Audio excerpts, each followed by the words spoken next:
नमस्कार, साहिब बंदगी सतनाम। तो आज जो वीडियो मैं बना रहा हूँ ये रामपाल जी के भक्तों के लिए और उन लोगों के लिए जो रामपाल जी का ज्ञान सुन के प्रभावित हो रहे हैं, उनके साथ जुड़ने का विचार बना रहे हैं। जरूर जुड़ो, अच्छी बात है। किसी ना किसी गुरु से जुड़ना चाहिए, हमें किसी से कोई वैर विरोध नहीं है। लेकिन मैं कभी नहीं चाहूंगा कि आप उस पंथ में जुड़ जाएं जिससे आपका जीवन बेकार हो जाए, आपका जीवन निरर्थक हो जाए। मैं कभी नहीं चाहूंगा, क्योंकि ये मनुष्य जीवन इतना अनमोल है कि आप सोच भी नहीं सकते कि कितना अनमोल हो सकता है। ये सारी दुनिया, सारा संसार अगर बेचकर भी अगर तुम्हें कोई कहे कि मनुष्य जन्म मिल जाएगा तो सस्ता है। सारा संसार बेचकर भी इतना धन नहीं आएगा कि मनुष्य जीवन को खरीद पाओ। ये परमात्मा की दया से मिलता है, नहीं तो काल भगवान 84 में ठोकता ले जाके। और वो अनमोल जीवन अगर आप ऐसे ज्ञान में बिता दो जिससे आपकी आत्मा का कल्याण ना हो, तो मुझे नहीं लगता कि इससे फूटे भाग किसी के होंगे, क्योंकि इंसान जन्म बहुत अनमोल है। फूक फूक के कदम रखना चाहिए, हर प्रकार के ज्ञान को सुन के समझ के तब निर्णय लेना चाहिए कि आगे क्या करना है। और ज्ञान को हमेशा पक्षपात रहित होकर सुनना चाहिए। कबीर साहब ने कभी ऐसा नहीं बोला कि आप उस गुरु से नाम लो जिसके द्वारा आपके पिताजी ने नाम लिया है, या आपके माताजी ने, या किसी खानदान में किसी रिश्तेदार ने नाम लिया है। बिल्कुल नहीं। ऐसे गुरु की शरण में भी नहीं जाना है जो वंशवाद चला रहा है। पिता का बेटा गुरु बन बैठा, फिर उसका बेटा गुरु बन बैठा, फिर उसका बेटा गुरु बन बैठा। कभी नहीं। गुरु कैसे धारण करना चाहिए? गुरु ज्ञान को परखने के बाद धारण करना चाहिए। सब काहू का लीजिए साचा शब्द निहार, और पक्षपात मत कीजिए कहें कबीर विचार। तो आज जो वीडियो आपके सामने आने वाली है, बिना पक्षपात के आपने इसको अच्छे से समझना है। 101% आपका कल्याण होगा। ऐसा हो नहीं सकता कि मालिक की दया आप पर ना हो। ऐसा हो नहीं सकता कि बंदी छोड़ की कृपा आप पर ना हो। बस आप पक्षपात रहित होकर इस ज्ञान को समझना, डेफिनेटली आपका कल्याण होगा, कोई रोक नहीं सकता। तो ये सत्संग बहुत जरूरी है सुनना। इसको हर उस जीव तक पहुंचा दो जो सत्य का खोजी है, जो सत्य को जानना चाहता है। ये वीडियो उस तक पहुंचा दो ताकि उसका कल्याण हो। साहिब बंदगी सतनाम। तो अब जानकारी जो मैं देने आया हूं, अब उसको शुरू करते हैं। तो सबसे पहले क्या बताना है, मैंने नंबर वाइज बताऊंगा, 1 2 3 4 5, क्योंकि ये एक तरह से सवाल होंगे जो आपने रामपाल जी के भक्तों से, उनके कोऑर्डिनेटर से, गुरु जी से, उनके भाइयों से, उनके खानदान वालों से आपने ये पूछने हैं सवाल उनसे।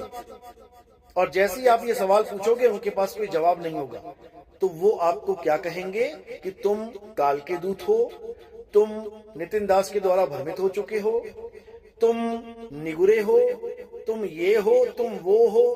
बकवासबाजी करेंगे।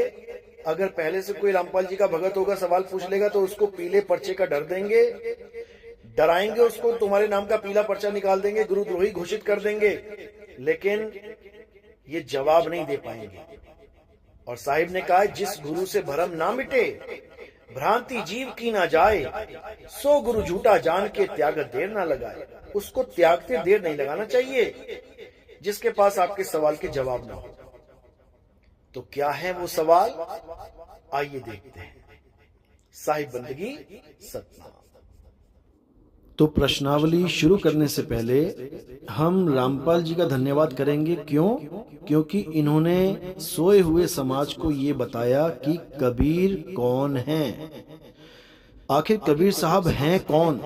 ये उन्होंने अच्छी तरह समझाया और बहुत ही बढ़िया तरीके से ग्रंथों में खोज खोज के बताया, उसका हम धन्यवाद भी करेंगे। लेकिन वो ये कभी नहीं बता पाए कि व्हाट इज कबीर, कबीर क्या है, कबीर कौन है तो बता दिया, लेकिन कबीर क्या है ये वो कभी नहीं बता पाए, क्योंकि ये वही बता सकता है जो तत्वदर्शी संत होगा। क्योंकि कबीर कोई काया नहीं है, कबीर काया से परे आत्म सत्ता है। तो उसके बारे में आज हम पूरी जानकारी भी लेंगे और उन सवालों को भी रखेंगे जो इनके पंथ को 101% अधूरा सिद्ध कर देंगे। तो हमारा पहला सवाल है कि अगर रामपाल जी महाराज परम पिता परमात्मा हैं, जैसा कि इनके भगत ये मान के बैठे हैं कि रामपाल जी महाराज ही परमात्मा हैं, हरि आए हरियाणे नो, वहां पर रामपाल जी महाराज के माता और पिता की फोटो बना के उनके हाथों में रामपाल जी का छोटा सा शरीर यानी बचपन का शरीर पकड़ा दिया जाता है और बताया जाता है कि ये अवतरित हो गए परमात्मा। तो भाई अगर ऐसे अवतरित होते हैं परमात्मा, तो परमात्मा को 25 सालों तक हनुमान जी की साधना करने की क्या जरूरत पड़ गई? प्रतिदिन 7 बार हनुमान चालीसा का पाठ करने की क्या जरूरत पड़ गई? 18 वर्षों तक राजस्थान में सालासर बालाजी के मंदिर में जाने की क्या जरूरत पड़ गई? उसके बाद कृष्ण जी को भी अपना इष्ट मानने की क्या जरूरत पड़ गई? इतना ही नहीं, खाटू श्याम जी की भी पूजा करते थे, घंटों ध्यान लगाते थे। ये परमात्मा का हाल है। परमात्मा ऐसे देवी देवताओं की पूजा करता है। जिसको ये अवतार घोषित करने में लगे हैं वो तो एक आम इंसान, एक आम भगत की तरह इन देवी देवताओं की पूजा में लीन है। उसको परमात्मा कैसे घोषित कर दिया इन्होंने? तो अब आगे भी देखते हैं कि आखिर परमात्मा का जो नाम इनके जीवन में आया वो आया कहां से। अभी तक तो ये देवी देवताओं के ही पूजा पाठ में लीन है। आगे देखते हैं।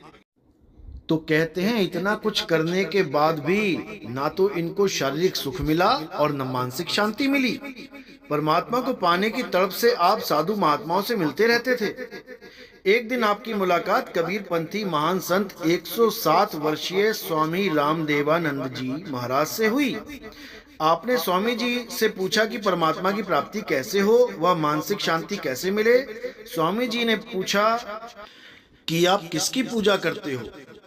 तब हमने बताया कि मैं व्रत करता हूँ, उपवास रखता हूँ, मंदिरों में जाता हूँ, हनुमान जी, कृष्ण जी, श्याम जी की यानी खाटू श्याम जी की उपासना करता हूँ, सभी त्योहार मनाता हूँ और श्राद्ध आदि भी निकालता हूँ। तब स्वामी जी ने आप जी से कहा, यानी परमात्मा से स्वामी जी ने कहा, परमात्मा को समझा रहे हैं स्वामी जी। क्या कहा कि आप जो साधना करते हो यह ना तो परमात्मा को पाने की है और ना ही मानसिक शांति देने की। बताओ, यानी स्वामी रामदेवानंद जी परमात्मा को समझा रहे हैं कि भाई तुम देवी देवताओं के चक्कर में पड़ गए हो। अब देवी देवताओं को छोड़ दो और कबीर साहब की जो पुरानी फोटो है, सफेद दाढ़ी, सफेद बाल, टोपी, उस फोटो के आगे दंडवत करना शुरू कर दो, देसी घी की खड़ी जोत जलानी शुरू कर दो, तब तुम्हारी मुक्ति हो जाएगी। बताओ, परमात्मा भी गलतियां कर रहा है और परमात्मा को सुधारा जा रहा है। बताओ ये कैसा परमात्मा है? तो मेरे भाई इस भ्रम से बाहर निकल जाओ कि रामपाल जी कोई परमात्मा है। आखिर परमात्मा क्या है ये आपको थोड़ी देर में समझ में आ जाएगा। तो पहले इस भ्रम को निकालो कि ये कोई परमात्मा है। ये तो एक जिज्ञासु जीव है, जैसे बाकी पूजा कर रहे थे ये भी करने लग गया। अब इसको ऐसा गुरु मिल गया जिसने इसको उस पूजा करने से रोका तो ये रुक गया। अभी आगे और स्टोरी लंबी है और सुनो। स्वामी रामदेवानंद जी की शरण में आके एक काम तो अच्छा हो गया कि इनको इतना पता लग गया कि देवी देवताओं की भक्ति करने से मुक्ति प्राप्त नहीं होगी। बहुत अच्छी बात है। और आगे चल के क्या हुआ कि इन्होंने पाठ सेवा शुरू कर दी, यानी ये पाठी बन गए और गरीबदास जी का जो ग्रंथ है उसका पाठ करने लगे, लोगों को पढ़ के सुनाने लगे।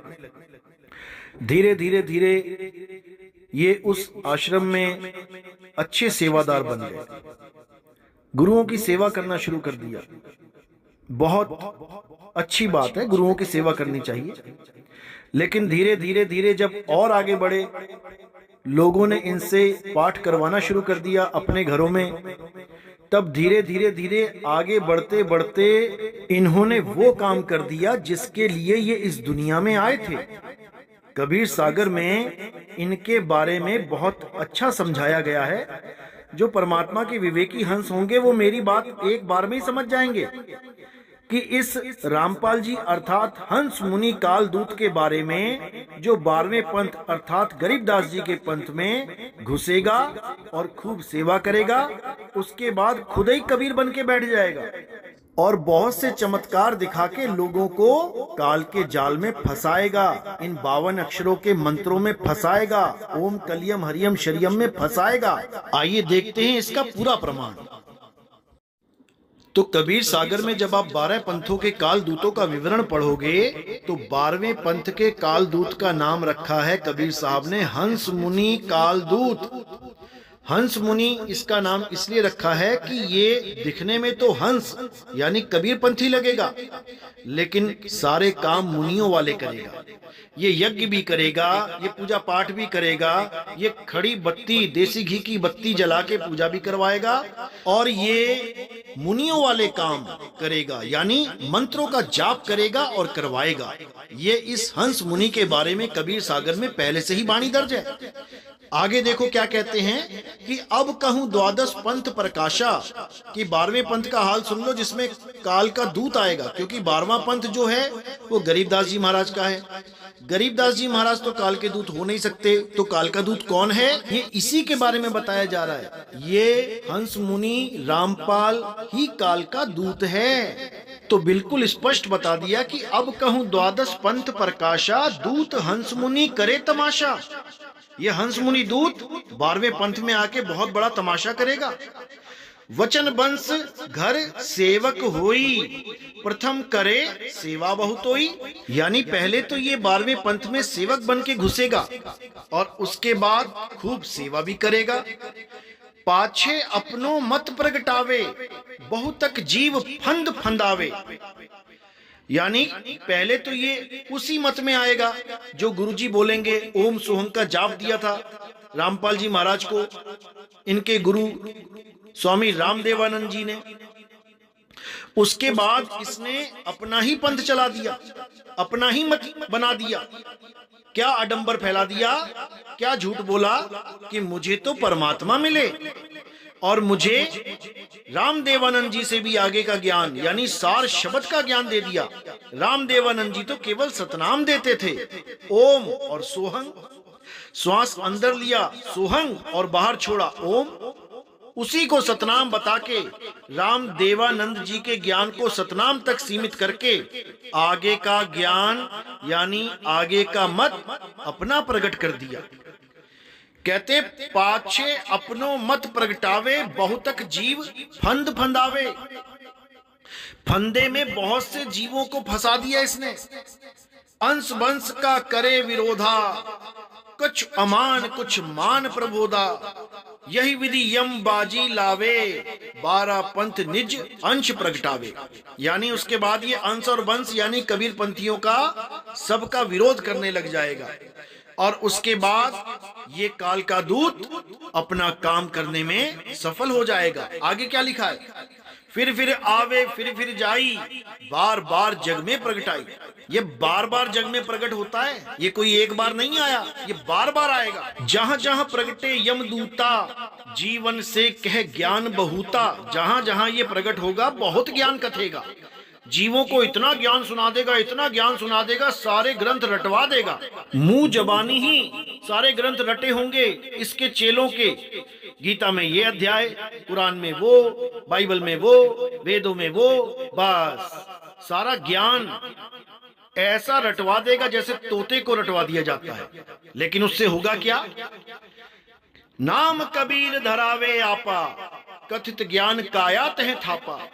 ये अपना नाम ही कबीर रख लेगा कि मैं ही कबीर हूं, हरि आए हरियाणे नो, मैं ही वो हरि हूं जो हरियाणे में आया, हरियाणे में पैदा हुआ। बताओ, नाम कबीर धरावे आपा, जैसे इनके भगत कहते हैं ना, बंदी छोड़ सतगुरु रामपाल जी की जय, यानी कि इन्होंने उसको परमात्मा ही घोषित कर दिया, क्योंकि बंदी छोड़ तो केवल कबीर हैं, कबीर साहब ही बंदी छोड़ हैं, और कोई बंदी छोड़ नहीं हो सकता। तो कहते हैं ये अपना नाम कबीर रखवा लेगा और क्या करेगा, कथित ज्ञान काया तह थापा, ये काया का ज्ञान पकड़ा देगा सबको कि परमात्मा क्या है, परमात्मा नर स्वरूप है, आदमी है परमात्मा, सतलोक में बैठा है आदमी के रूप में परमात्मा।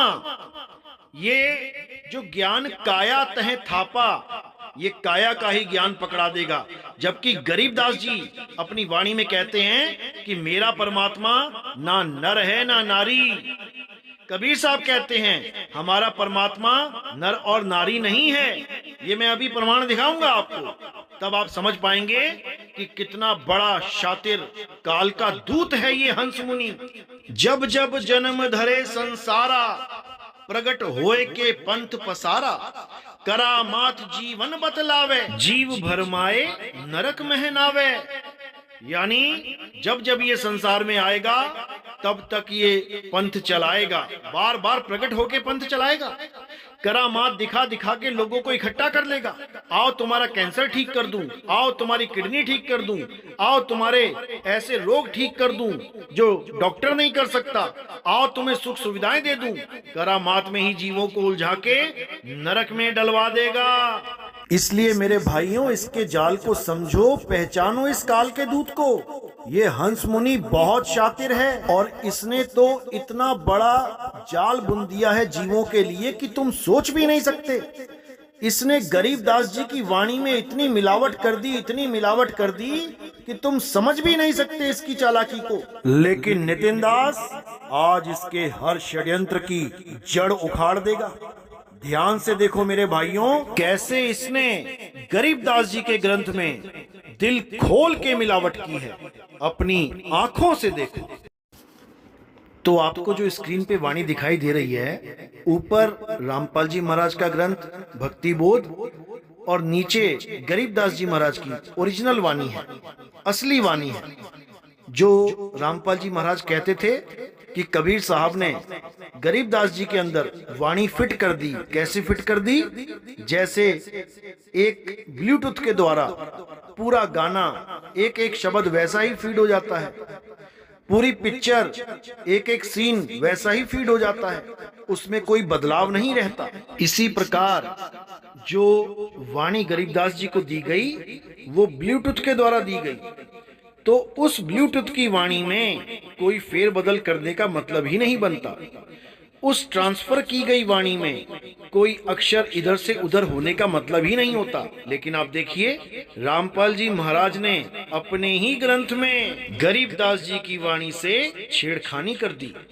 गरीबदास जी की वाणी कह रही है, जहां पे लाल निशान लगाया आप देखिए, गरीब ऐसा सतगुरु हम मिलया, अलल पंख की जात, काया माया ना उहा, नहीं पिंड नहीं गात। अब इस रामपाल जी ने, इस हंस मुनि कालदूत ने कैसे वाणी में मिलावट करी? क्या लिखा है ऊपर देखिए, गरीब ऐसा सतगुरु हम मिलया, अलल पंख की जात, काया माया ना वहां, नहीं पांच तत्व का गात। नीचे लिखा है नहीं पिंड नहीं गात, और ऊपर लिख दिया नहीं पांच तत्व का गात। अब ये वाणी कैसे बदल दी? कैसे गरीबदास जी की वाणी के साथ छेड़खानी की इन्होंने? जबकि खुद ही अपने सत्संग में बताते थे कि एक आदमी ने गरीबदास जी की वाणी से छेड़खानी करने की कोशिश करी तो उसको अधरंग हो गया। अधरंग यानी पैरालाइज हो गया वो। तो अगर वो पैरालाइज हो गया तो तुम्हें भी तो दोष मिलेगा। यही दोष है तुम्हारा जो आज तुम जेल में बैठे हो हंस मुनि, यही तुम्हारा दोष है। जीवों के साथ खिलवाड़ करना, संतों की वाणियों में मिलावट करना, यही तुम्हारा दोष है। इसी का फल भुगतान करने के लिए तुम 2014 से आज तक जेल में बैठे हो। अब आगे देखिए कि कैसे इसने मिलावट की है। क्या कहती है वाणी? निराकार निर्विषम काल जाल भय भंजनम। अब इसने निराकार की जगह क्या लिख दिया? अपनी आंखों से देखिए, इस हंस मुनि दूत ने निराकार को नराकार बना दिया। यानी नर के आकार का। गरीबदास जी कह रहे हैं निराकार, यानी उसका कोई आकार नहीं है, वो आदमी या औरत जैसा नहीं है। लेकिन इस हंस मुनि कालदूत ने परमात्मा को नर आकार बना दिया, यानी आदमी जैसा दिखने वाला। अब आप गरीबदास जी की एक और वाणी देखिए जिसमें उन्होंने नर और नारी यानी दोनों रूपों का खंडन कर दिया कि परमात्मा ना नर है और ना नारी है। अपनी आंखों से देखिए। तो परमात्मा की महिमा में गरीबदास जी क्या बता रहे हैं? वेद कतेब न जाकू पावे, 18 पुराण कथा नित गावे। यानी वेद कतेब उसको प्राप्त नहीं कर पा रहे हैं, 18 पुराण उसकी कथाओं में लगे हैं, लेकिन उसका ज्ञान नहीं समझ पा रहे हैं। नहीं वह पुरुष नहीं वह नारी, जाकू खोज रहे त्रिपुरारी। ना तो वो पुरुष है और ना ही वो नारी है, तो फिर वो क्या है उसका भेद भी बता रहे हैं। शब्द स्वरूपी सब घट बोले, प्रगट देख नहीं वह ओले। वो शब्द स्वरूपी है और घट घट में बोल रहा है, लेकिन इस शब्द का ज्ञान सबको नहीं हो पाता, इसलिए काया माया में ही उलझ के रह जाते हैं ये नकली गुरु। तो ये हंस मुनि ये नहीं समझ पाया कि परमात्मा शब्द स्वरूप है, परमात्मा देह स्वरूप नहीं है। एक वाणी में और बताया गया है, वो भी देख लीजिए। तो यहां पर भी गरीबदास जी ने परमात्मा की महिमा में क्या बताया? खाटा ना मीठा ना फीका ना खारी, हिंदू ना तुर्का ना पुरुषा ना नारी। यानी वो परम तत्व, वो परम पिता परमात्मा खाटा ना मीठा ना फीका ना खारी, उसका कोई स्वाद नहीं है। हिंदू ना तुर्का ना पुरुषा ना नारी, ना तो वो किसी जात पात में बंधा है और ना ही वो किसी नारी पुरुष के शरीर से बंधा है। वो आदमी और औरत नहीं है। खावे न पीवे न सोवे न जागे, निरंतर निराशा अचल तत्त रागे। यानी वो खाता पीता भी नहीं है, सोता जागता भी नहीं है। निरंतर निराशा यानी उसको किसी की आशा भी नहीं है। अचल तत्त रागे, वो अचल है, वो अडोल है। वो तत्त रागे, रागे यानी राग, वो एक आवाज है, वो दिव्य आवाज है। उस तत्व की पहचान, उस तत्व का स्वरूप आवाज है। कोई आदमी और औरत नहीं है वो, परमात्मा कोई काया नहीं है। लेकिन ये हंस मुनि कभी नहीं समझ सकता, क्योंकि इसको तत्व ज्ञान है ही नहीं। इसको केवल काया ज्ञान है और काया का ज्ञान ही अपने शिष्यों को थोप के चला गया। इसको केवल मंत्र ज्ञान है। ये मंत्रों को जपता हुआ और मंत्रों को ही जपाता हुआ इस संसार से चला जाएगा। और कबीर साहब समझाते रहे, ना मैं जप में ना मैं तप में, लेकिन ये वाणी को ना समझता हुआ जप करता ही चला गया और करवाता चला गया, और 52 अक्षरों के जाल को ना समझकर खुद भी फंस गया और अपने चेलों को भी 52 अक्षरों में ही फंसा के चला गया। तो देखिए आगे क्या मिलावट की है। देखिए असली वाणी में फिर निराकार निर्लेप निरंजन गुण अतीत तिहु देवा, यहाँ निराकार लिखा है। और रामपाल जी अर्थात इस हंस मुनि ने इसको फिर नराकार निर्लेप निरंजन बना दिया। ये निराकार को नराकार बनाने में ही लगा हुआ है। तो इसको समझो आप कि कैसे ये वाणी में मिलावट कर रहा है। अब आगे देखिए, गरीबदास जी की वाणी में लिखा है, सुख सागर रत्नागर निर्भय, बिन मुख बानी गावही। यानी वो असली बानी बिना मुख के गाई जाएगी, यानी उस बाणी को ये मुख उच्चारण नहीं कर सकता।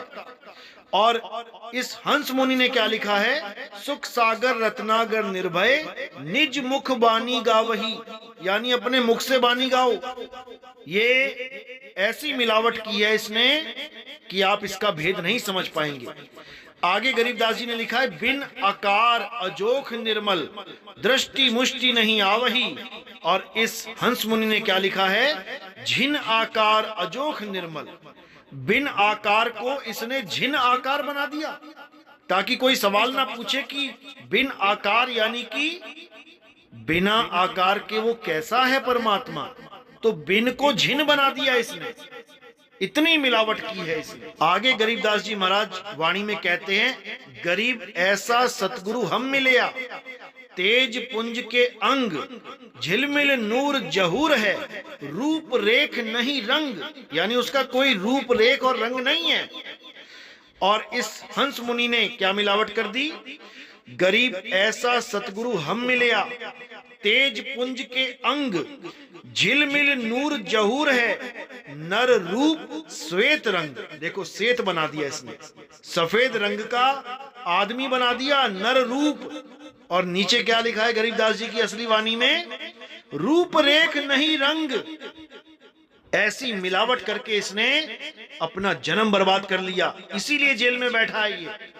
अगर ये वाणी के साथ मिलावट ना करता तो परमात्मा इस पर दया करते, ये बाहर रहता। लेकिन इसने परमात्मा की जीवों के साथ ऐसा धोखा किया कि परमात्मा ने फिर इसकी मदद नहीं करी, इसको जेल में ही रहने दिया। वरना मालिक चाहे तो क्या नहीं कर सकते, वो कभी भी इसको निकाल सकते हैं। लेकिन जीवों के साथ धोखा करने वाले का परमात्मा कभी साथ नहीं देते। तो आगे गरीबदास जी की वाणी में देखिए क्या लिखा है। सुन्न मंडल सतलोक चलिए, नौदर मूंद बेसुन्न है, बिन चश्मियों एक बिंब देखा, बिन श्रवण सुनी धुन है। उस दिव्य धुन को सुनने की बात बताई जा रही है, बिना श्रवण यानी बिना कानों के उसको देखने की बात की जा रही है, लेकिन बिन चश्मियों, बिना निगाह के, बिना आंखों के। और इन्होंने बदल के क्या लिख दिया? सुन्न मंडल सतलोक चलिए, नौदर मूंद बिसुन्न है, दिव्य चिस्मियों। जहां लिखा है बिन चिस्मियों, इन्होंने दिव्य बना दिया। एक बिंब देखा, अब जहां लिखा है बिन श्रवण, वहां लिख दिया निज श्रवण सुनी धुन है, यानी अपने कानों से मैंने धुन सुनी है। नीचे लिखा है बिन कानों के वो धुन सुनी मैंने, और ऊपर निज कान बना दिया इन्होंने, क्योंकि इनको उस भेद का नहीं पता कि परमात्मा की धुन को कैसे सुना जाता है। जिसके लिए बाबा नानक कहते हैं अखा आवाजो देखना, बिन कन्नी सुनना, यानी उसको आंखों के बिना देखा जाएगा, बिना कानों के सुना जाएगा, बिना पैरों के चला जाएगा, बिना हाथों के करा जाएगा, बिना जीव के बोला जाएगा। जीवा आवाजों बोलना, यू जीवित मरना, नानक हुक्म पछाण के तौ खस में मिलना। उस खसम के यानी उस सतगुरु के चरण कमल में हम रहेंगे जाके। देखो लिखा भी है, चरण कमल में हंस रहते, बहुरंगी बरियाम है, सूक्ष्म मूर्त श्याम सूरत, अचल अभंगी राम है। वो अचल है, वो चलता नहीं है, वो अचल है। और उस अचल के चरणों में ये जीव जब समाएगा तो वो भी अचल हो जाएगा। लेकिन ये हंस मुनि इस अचल अवस्था को जानता ही नहीं है। जबकि गरीबदास जी की वाणी कहती है, सतगुरु के लक्षण कहूं अचल विहंगम चाल, हम अमरापुर ले गए ज्ञान शब्द सरघाल। इसको अचल का पता ही नहीं है, अचल होता क्या है। गीता में अध्याय 2 24वां श्लोक यही समझा रहा है कि वो आत्म राम, वो परमात्मा अचल है, सदा स्थिर रहने वाला है। उसके चरणों में हमने लीन हो जाना है तो हम भी अचल हो जाएंगे। लेकिन इस भेद को ये हंस मुनि नहीं जानता, इसको केवल मंत्र जपने का ही ज्ञान है। ये जपी है, तपस्या छुड़वाता है, वरना तपी भी हो जाता ये। तो जपी और तपी और सन्यासी किसी का कल्याण नहीं कर सकते। केवल और केवल अचल आत्मा का भेद रखने वाले, अचल आत्मा का भेद समझाने वाले सतगुरु ही हमारा कल्याण कर सकते हैं। ये हंस मुनि जैसे कालदूत अक्षरों के जाल में ही उलझे रह जाएंगे, ये किसी का कल्याण नहीं कर सकते। गरीबदास जी समझा रहे हैं, अक्षर ज्ञान गलत है भाई, निह अक्षर निस्तारा, शंख कमल दल कल अजरावर, सकल रूप से न्यारा।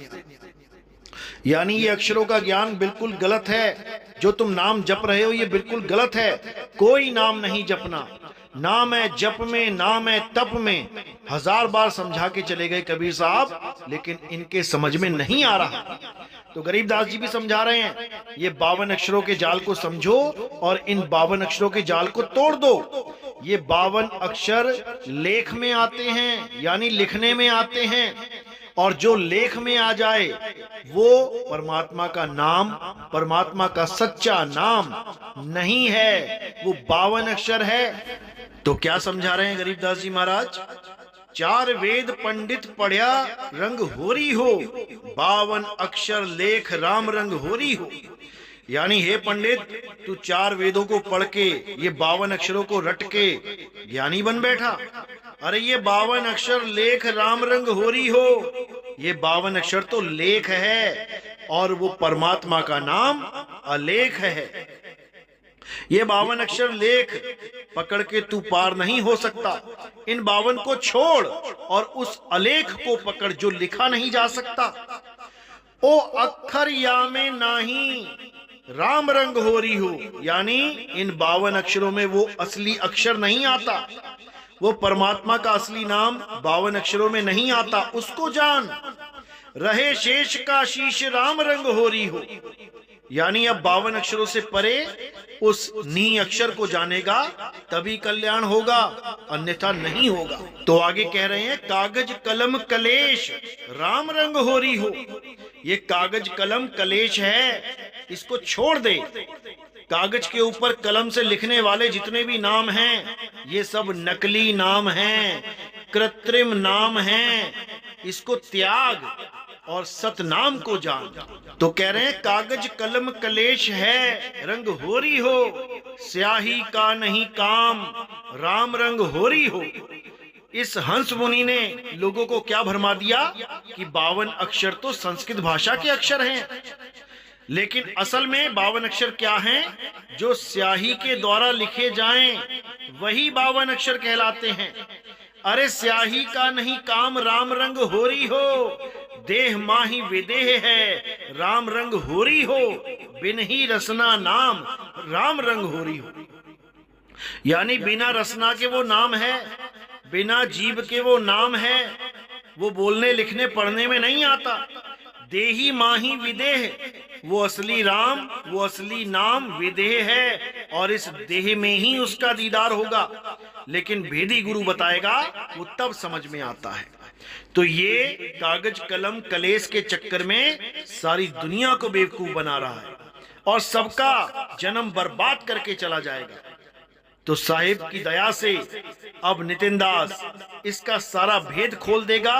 ये जितने भी 52 अक्षर के कृत्रिम यानी नकली नाम हैं इसको छुड़वा दिया जाएगा और परमात्मा का असली नाम जिसको सतनाम कहते हैं लखा दिया जाएगा। देखिए गुरु ग्रंथ साहब में वाणी क्या कहती है। सगल नाम निधान तिन पाया, अनहद शब्द मणि वाजंगा, कीर्तम नाम कथे तेरे जीबा, सत्य नाम तेरा परापुर बला। यानी सगल नाम निधान तिन पाया, यानी परमात्मा का असली नाम सारे नामों से बड़ा वो सतनाम, वो अनहद शब्द मैंने पा लिया जिसकी कोई हद ही नहीं है। कीर्तम नाम कथे तेरे जीबा, इस मुख से बोले जाने वाले सारे तेरे नाम कीर्तम यानी नकली नाम है, आर्टिफिशियल नेम।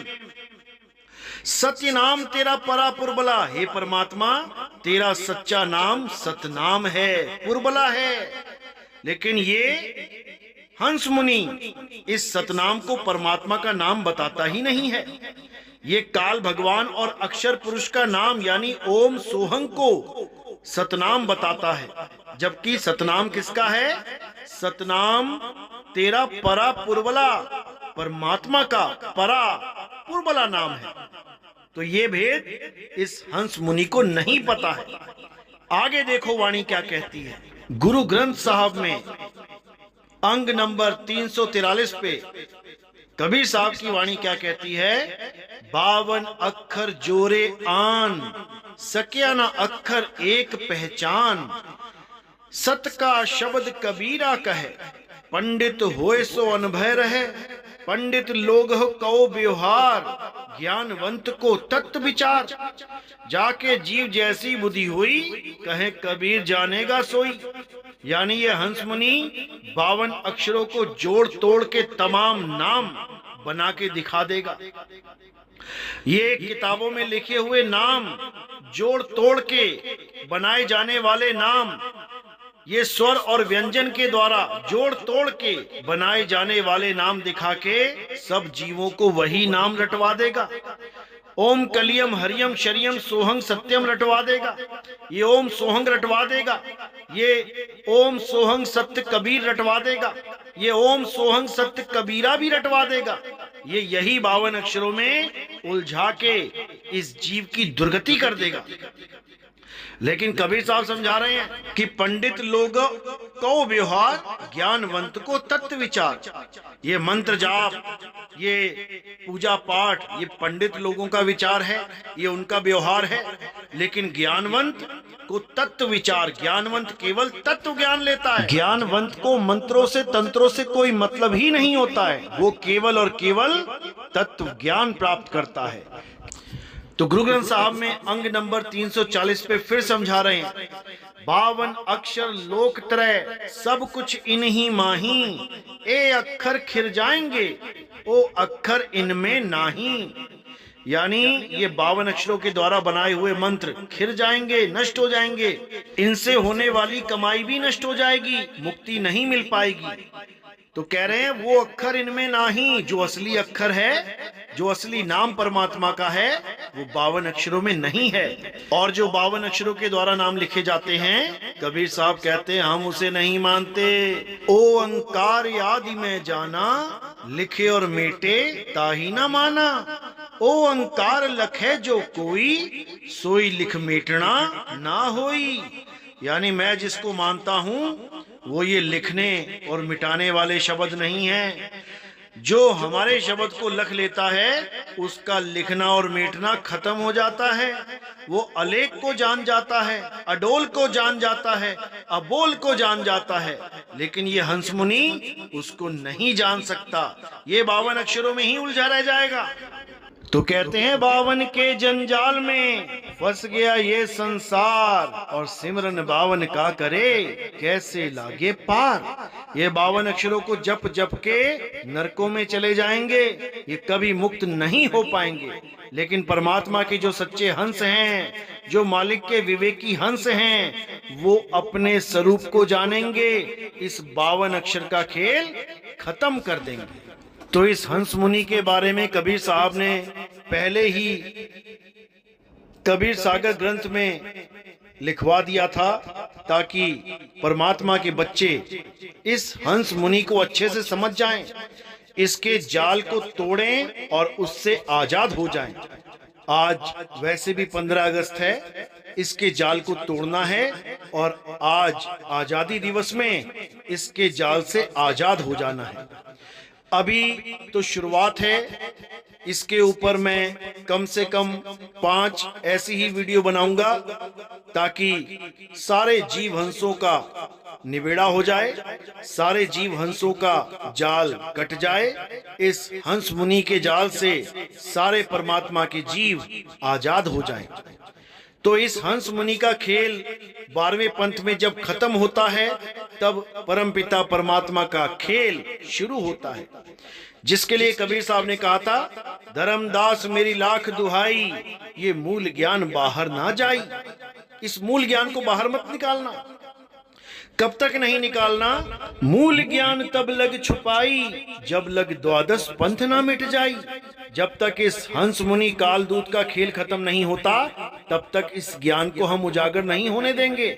और जैसे ही 11 अक्टूबर 2018 को ये हंस मुनि जब आखिरी सांस तक उम्र कैद की सजा प्राप्त करता है, उसी के अगले दिन इसको जेल हो जाती है, और उसी के अगले दिन हमारा YouTube चैनल यानी कबीर साहब का 13वें पंथ का ज्ञान उजागर हो जाता है।